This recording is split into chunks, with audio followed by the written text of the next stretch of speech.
নমস্কার বন্ধুরা, PA food কিচেনে সবাইকে স্বাগত।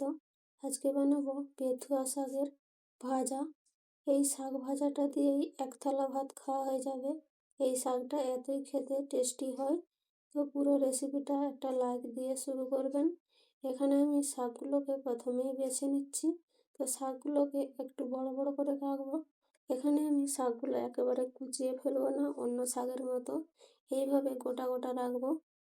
শাকগুলোকে ভালো করে বেছে ধুয়ে পরিষ্কার করে নিতে হবে প্রথমে। এই শাকের মধ্যে যে ফুলগুলো থাকে সেই ফুলগুলোও কিন্তু ফেলে দিতে হবে। সব শাকগুলো আমি এইভাবেই বেছে একেবারে রেডি করে নেব। সব শাকগুলো আমার রেডি করা হয়ে গেছে। দেখুন আমি এই রকম করে রেখেছি। একটু মোটা ডাঁটাগুলো ফেলে দিয়ে পুরোটাই কিন্তু আমি রেখে দিয়েছি। আর যেগুলো একটু বড় বড় লম্বা লম্বা সেগুলোকে আমি দুভাগ করে নিয়েছি। এবারে আমি এগুলোকে ভালো করে 2-3 বার জল পাল্টে ধুয়ে নেব। শাকগুলো ভালো করে পরিষ্কার করে ধুয়ে নিয়েছি। এবারে আমি কড়াই চলে যাব। এখানে আমি কড়া বসিয়ে গ্যাসটা অন করে দিয়েছি। গ্যাসের ফ্লেম হাই রেখে শাকগুলো দিয়ে দেব। শাকগুলো এতটাই নরম হয় যে এখানে কোনো রকম জল দেওয়ার দরকার হবে না। এবারে দিয়ে দিচ্ছি এখানে স্বাদ মতো লবণ। লবণটা কিন্তু এই শাকে একেবারে অল্প করে দিতে হয়, না হলে বেশি শাকের লবণ হয়ে যাবে। তো একেবারেই অল্প করে লবণ আর একটু আমি হলুদ দিয়েছি এখানে। এবারে সব কিছুকে ভালো করে মিশিয়ে নেব। মিশাতে মিশাতে এই শাকগুলো একেবারেই নরম হয়ে গেছে। এই শাকটা খুব তাড়াতাড়ি সিদ্ধ হয়ে যায়। তো বেশি এখানে শাকটা সিদ্ধ করে ফেললে একেবারেই ঘাঁটা ঘাঁটা হয়ে যাবে, তখন কিন্তু কড়া থেকে একেবারেই উঠবে না। তো একটুখানি আমি ঢাকা দিয়ে রেখে দেবো এটাকে। জাস্ট 2 থেকে 3 মিনিট মতো আমি এটাকে ঢাকা দিয়ে রেখে দেব। গ্যাসের ফ্লেম লো রেখে দিয়েছি। গ্যাসের ফ্লেম লো রেখে এখানে 2 থেকে 3 মিনিট মতো ঢাকা দিয়ে রেখে দিয়েছিলাম। এবারে আমি শাকটাকে এখানে নামিয়ে নেব একটা ঢাকার মধ্যে।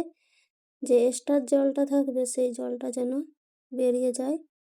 শাকগুলো ভালোভাবে সিদ্ধ হয়ে গেছে। এবারে আমি নামিয়ে নিচ্ছি।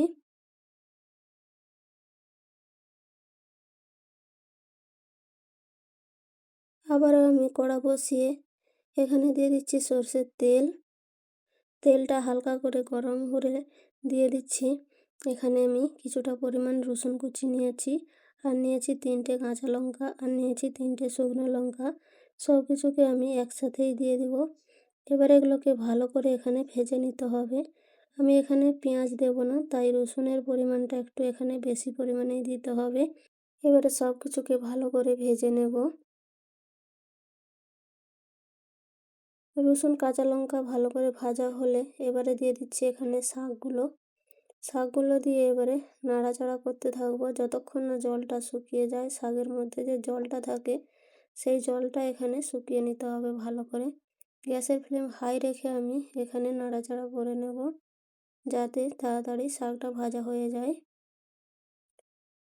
শাকের মধ্যে থেকে জলটা শুকিয়ে গেছে, শাকটা আমার ভাজা হয়ে গেছে আর একেবারে ঝরঝরে হয়েছে শাকটা। এবারে আমি এটাকে উঠিয়ে নিচ্ছি।